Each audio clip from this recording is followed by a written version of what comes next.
Well, the 2026 playoffs are about to commence here.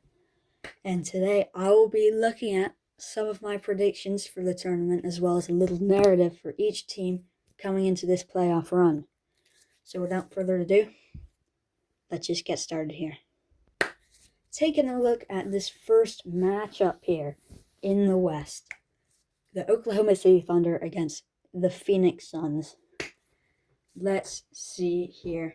Now, the Suns have actually looked a little bit dangerous here in the play-in. They had an unlucky loss against the Portland Trail Blazers in the first round, but they still played all right, although their threes were a little bit off. Dillon Brooks put up some numbers here, despite getting ejected with 6 fouls, 1 technical and 1 flagrant.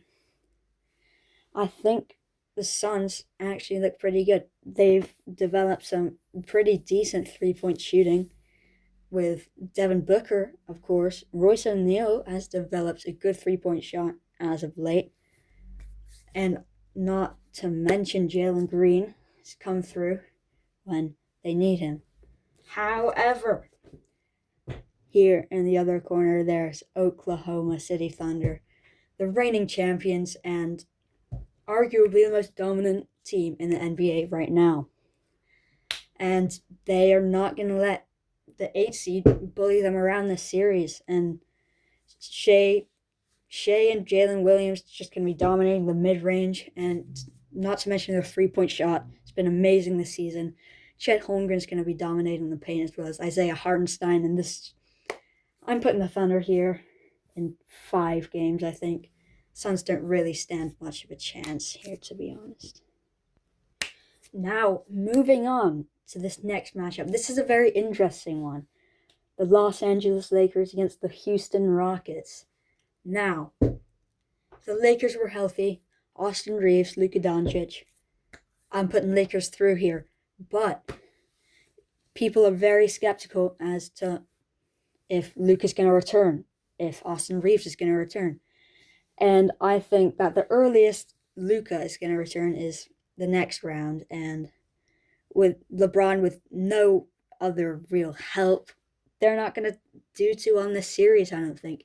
Unless Luka makes this surprise return. I don't think it's going to go too well by this 41-year-old LeBron-led team. I mean, yeah. Okay, this Rocket side looking strong as ever here. Reed Shepherd from 3 has been so good this season.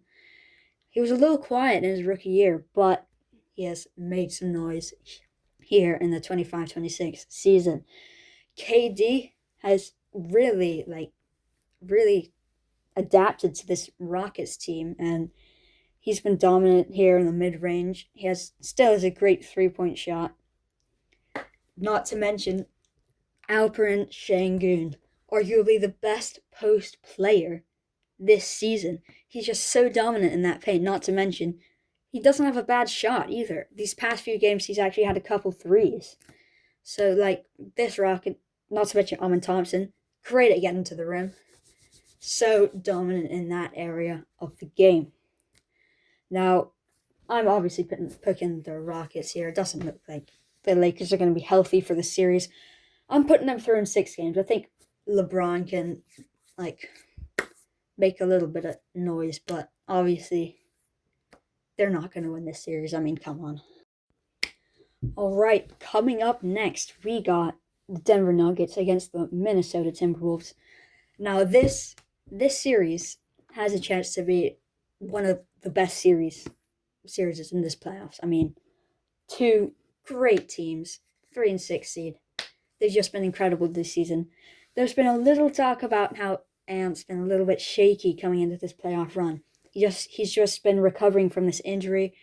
Had around 2 weeks off, I think. And people are a little bit worried about that. But if they just stay healthy here, Jaden McDaniels, Rudy Gobert, just stay in the game, then they are going to make a lot of noise against this Nuggets side. Moving on to this Nuggets team, I see Jokic, arguable MVP here. Not my MVP, but I think he's 3rd in the ranking maybe. obviously dominant throughout this whole season. He's consistently putting up numbers, leading the league in triple doubles, I'm pretty sure. Not to mention Jamal Murray putting in that work from three. Like, the connection between Jokic and Jamal Murray has just been incredible this season. They have such good team chemistry. And also, Cam Johnson's developed a great three-point shot as of late. And I think that they will make a lot of noise this playoffs. And I'm going to have to put them through against the Timberwolves in thinking 7 or 6 games. I'm trying to think. I think I'm putting them through in 6. I think that the Denver Nuggets aren't going to be able to deliver here, and it'll be a disappointing exit for the Minnesota Timberwolves, but either way, it's going to be very bad early exit. Okay, moving on to this San Antonio Spurs versus the Portland Trail Blazers. Now, I've been watching a lot of Spurs this season, and my true opinion is that they have incredible team chemistry. They're just so good in that area. Victor Wembanyama, he's so versatile. He could get down the lane, dunk. He's good in the mid-range. Not to mention, he can shoot. This 7-foot giant can shoot as well. I feel like that's just too much of a cheat code for this Portland side. I don't know how they're going to guard him. I don't know if maybe Donovan Clingan can maybe get him. But I don't think there's any stopping him, not to mention the elite ball handlers on the San Antonio Spurs side. Stephon Castle, De'Aaron Fox, and Dylan Harper, the rookie, have just been incredible here. There's a little bit of worry about Stephon Castle's and Dylan Harper's three-point shot, but they have improved that drastically through the season. And as of late, they're shooting around 40% from three, which is incredible since they're shooting around 30% at the start of the season. So that's just incredible. De'Aaron Fox, elite ball handler. I mean, just give him the ball. He'll do so much work. Get to that mid-range spot. Pull up. Bucket. I mean, not to mention the great, corner three shooters.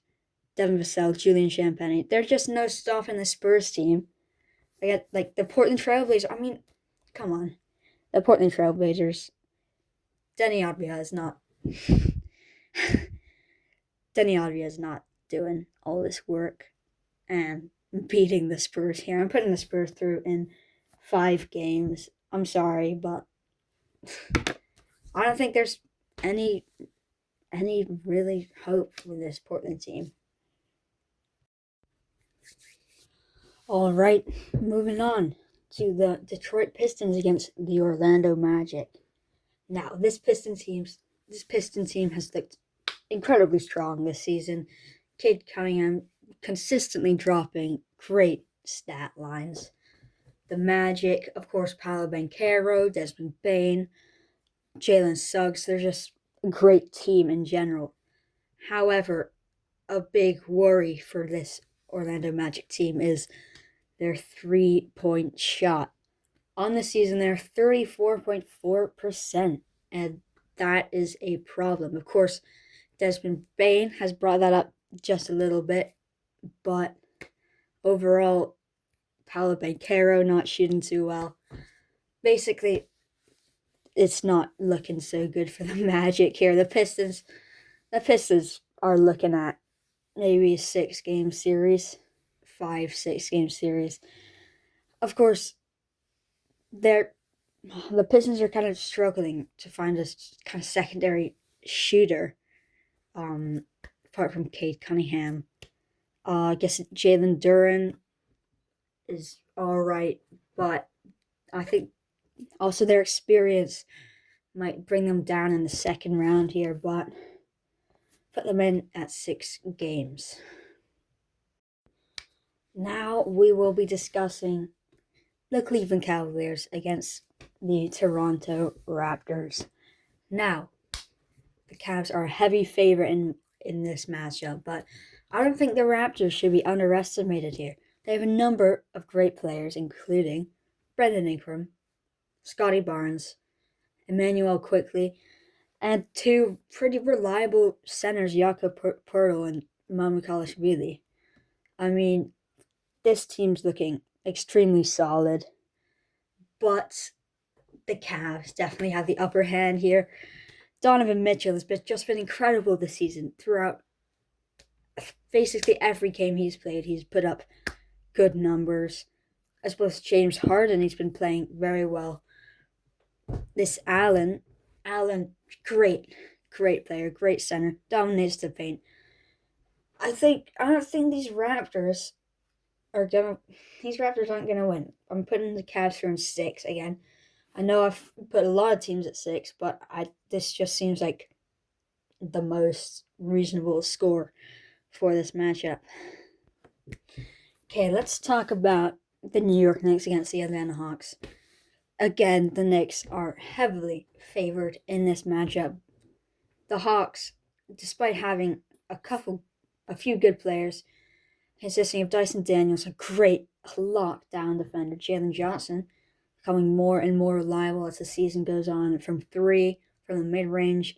He's gotten really good at driving down the lane, getting a nice layup in. CJ McCollum, an excellent addition to this Hawks team. He's just improved the chemistry so much, and I think the Trae Young era of this Hawks team just wasn't working. Like, the chemistry was off, but after that trade, it's just been uphill from there. And the Hawks have looked like the best East team this past week of regular season basketball. However, this is the New York Knicks. We're talking about the 3 seed against the 6 seed. Jalen Brunson, you already know he's going to be doing work. Karl-Anthony Towns dominating that paint and mid-range area, as well as his 3-point shot getting better and better. This Knicks team, in my opinion, is just better, overwhelmingly better, and I don't see any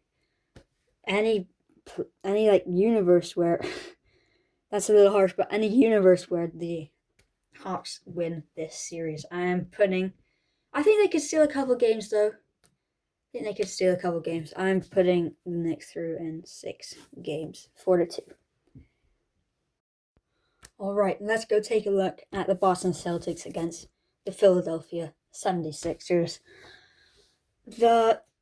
There's no way to sugarcoat this. The Celtics are going through, despite the Sixers showing that they shouldn't be underestimated in the play-in. The Celtics are just the better team here. Of course, Tyrese Maxey, VJ Edgecombe have been incredible this season. I think VJ Edgecombe should be like 4th, maybe behind Dylan Harper in the Rookie of the Year rankings. And they've just been a great team. If Joel Embiid's just been a little bit unreliable this season, as like every other season. He's had some good games, but he's just injured. Keeps getting injured. He has the inability to stay healthy. The Celtics should win this in 5 games, I'm gonna say.